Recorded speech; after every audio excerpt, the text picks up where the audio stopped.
Well, welcome to the DIY Homefront. This is a flammable storage locker, and I purchased this and I'm refurbishing it, and I'm going to set it up in my barn, and that's what this video is about. Well, here is the cabinet, and it's been sitting here for a week because I have just been busy doing other things. But I need to put the locks back in the door, and we need to find a home for it. And I'm pretty sure that I want to put it right here. I just don't know what to do about that bench. But I'm getting ahead of myself. Let's go back to when I first got this flammable storage locker. Well, I've got this locker I'm going to use, but I don't want it sitting so low to the ground because I want to be able to easily get to the shelves that are inside. So I'm going to lift this whole thing off the ground, and I'm going to use these. These are leftover legs from my table saw that I ended up putting into a wooden table.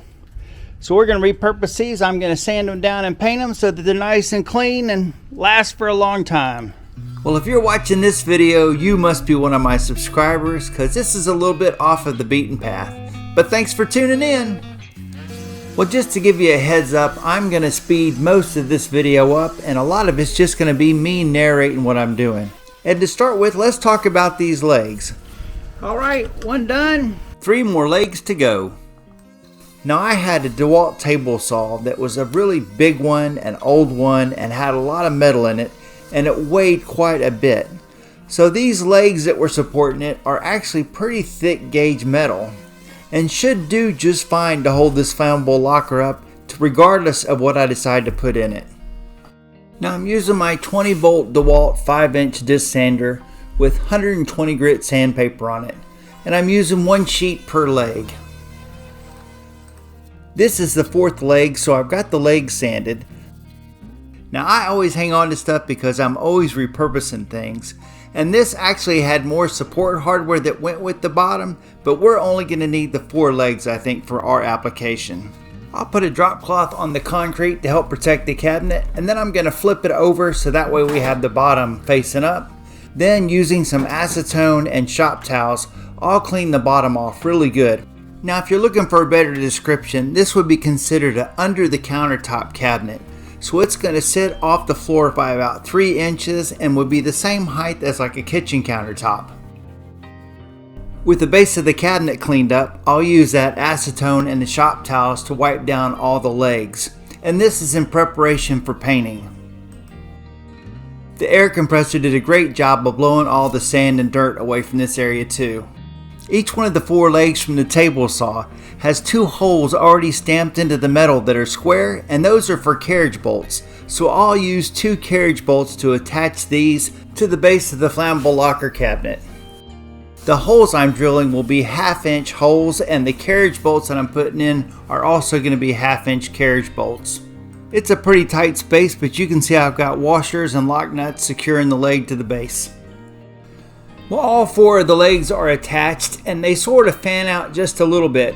And I'm going to paint all these first before I paint the cabinet, so I'm just taping everything off so that way the paint stays where I want it to.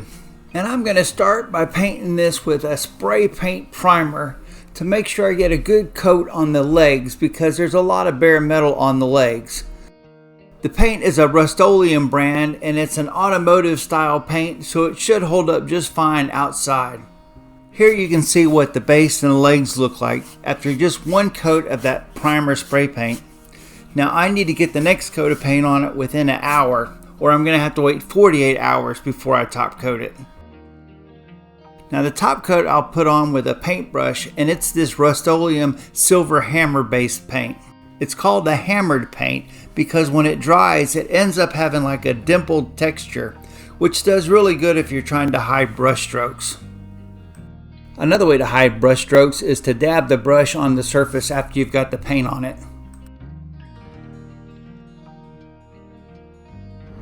I know it's upside down, but I think it's going to turn out just fine. Now, I plan on doing the same thing to the rest of the cabinet. But first I got to get off those labels that say, Flammable, fire keep away. Well, the paint has had a day to dry, so the next thing to do is to pull off all the masking tape around the base. Then we can focus in on the bottom of the legs. Well, here's a leg, and there was a hole where I think a bolt or something went through. And I've got these. I've actually got 4 of them. And I think I'm going to put them in there, but there's no threads in there. But fortunately for me, I have a tap and die set, and I can use a tap to screw into that metal and create threads for those bolts to use. And that is the one we need. So to use it, you just put the tap in the end of a drill, and then you drill into the hole at a slow speed a couple times, going back and forth, and it will create threads for the bolt to screw into.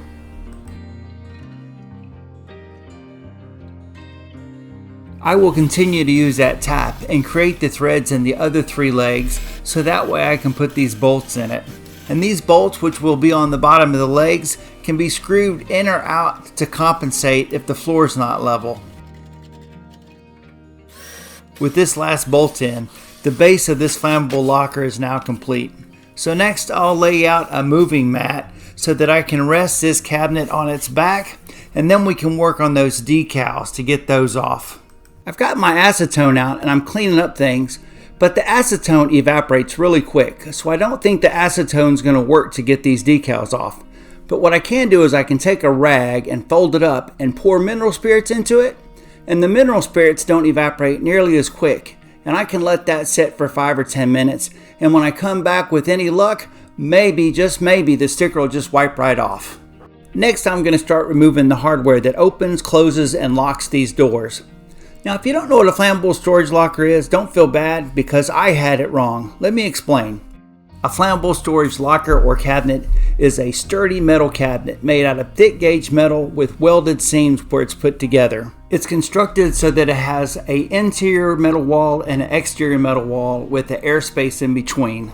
It's designed to keep the interior contents, which would be flammable, from catching fire if there was a flame or heat source outside of the cabinet. So if there is a fire, the goal would be to keep the contents inside of the flammable locker from igniting or exploding. Okay, I'll explain how I had it wrong in a minute, but you can see we got both of those stickers off of the door. On to the next problem. So what do you do when you have a lock you can't get undone?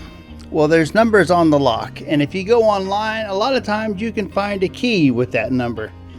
And as luck would have it, when you find a key with the same number as a lock, most of the time, they will open it up.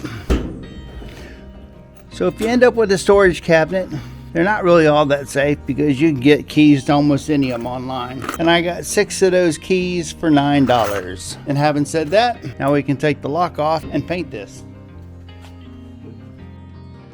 The handle and locking mechanism is behind this metal plate that's held in place with 4 screws. And this is there to keep that 2 layers of metal, the inner and outer portion of this flammable locker. Next, there's a washer that's been pressed over the shaft of the handle, and you'll have to work your way around it and pry that up. Once that clips out of the way, there's also a large washer that connects the 2 bars that keep the door shut to the door handle. You'll remove that and then the 2 bars, which I'm sure are going to be a lot more difficult to put back in than they are to pull out. The last thing is to take the 2 screws out that actually hold the door handle to the metal cabinet. And with all that removed, we can finally get around to putting the cabinet back up onto its legs and start the painting process. I started by cleaning the whole cabinet by wiping the rest of it down with the acetone. And by the time I got done, I realized there were some rough spots that I probably need to sand before we put the paint on it. I got lucky. For a used cabinet, there was really no rust on the outside. There was just spots where the paint had been scratched up. So I'll do a quick sand of all those areas before we do the painting. Next, I'll take the air compressor and blow all the sanding dust off. And to speak of that, I probably should be wearing a respirator even though I'm doing all this outside. Now it's one more time wiping the cabinet down with acetone. Well, I'm not a big fan of Murphy's Law, but apparently Murphy's Law is a big fan of me. Because if it can't go wrong, it usually does. And my memory card was full and I lost some footage, so let me catch you up. I hit all the bare metal with Rust-Oleum primer. And I really just did wherever there was bare metal. I don't know how I can lose the footage of spray painting twice in the same project. But I just wanted to catch up. Rust-Oleum primer. Because I didn't paint the whole cabinet, I'm going to go ahead and wipe it down with a shop towel just to knock off any of the overspray that might be on the cabinet. Here's the shop towel after I got through wiping off the cabinet. Well, I've had really good luck with these packs of rollers, and they just slip onto a smaller roller brush.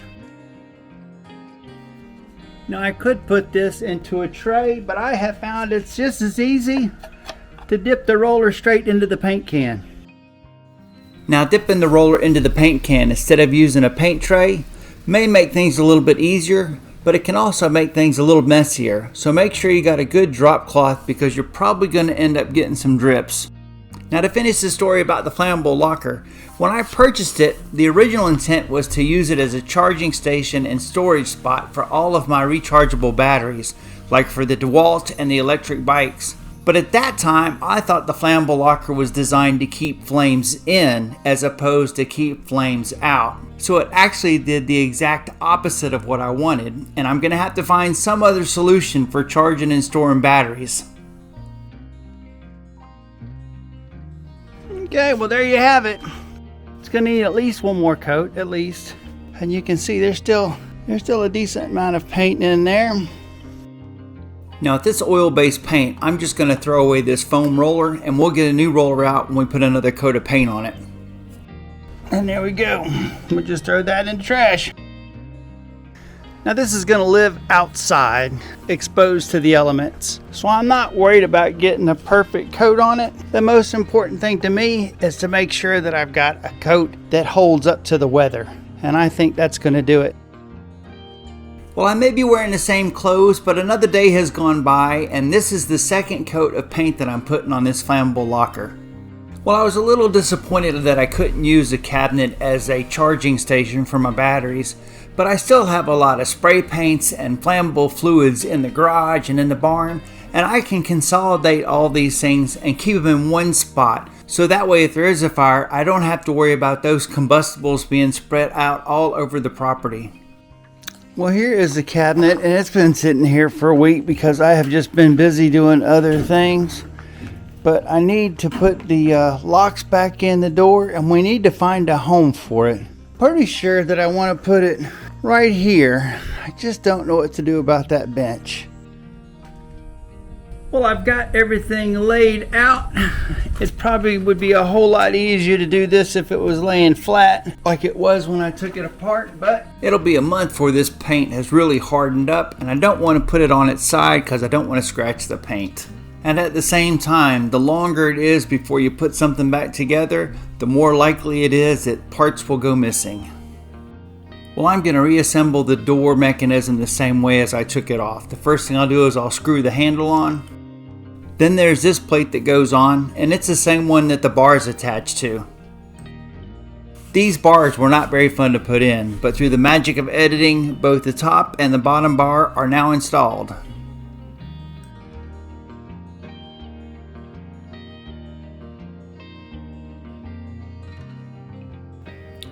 Then there's that large round washer that sort of holds everything in place, and the metal clip that gets pushed on that secures everything permanently. Now I'll move to the other door, and it goes together the same way with the handle and then the metal plate, the two dowels, the big washer, and the lock ring. Well, both the locks are complete.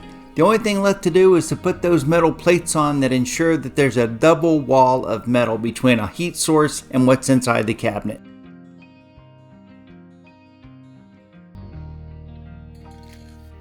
Now the bench that used to be in here I gave to a neighbor, and he's going to use it by his fire pit, so it's finally going to get some use. And I ended up by accident rubbing something right across here and scratched off all the paint. And that's one thing I like about this hammered paint. It's easy to go back and touch up without it being crazy noticeable. And you can see I've got the flammable locker filled up with flammable items that I don't want to burn. If something were to catch fire out here, because we've already had one barn fire, I don't have to worry about this adding to the fuel. Well, there you go. What do you think?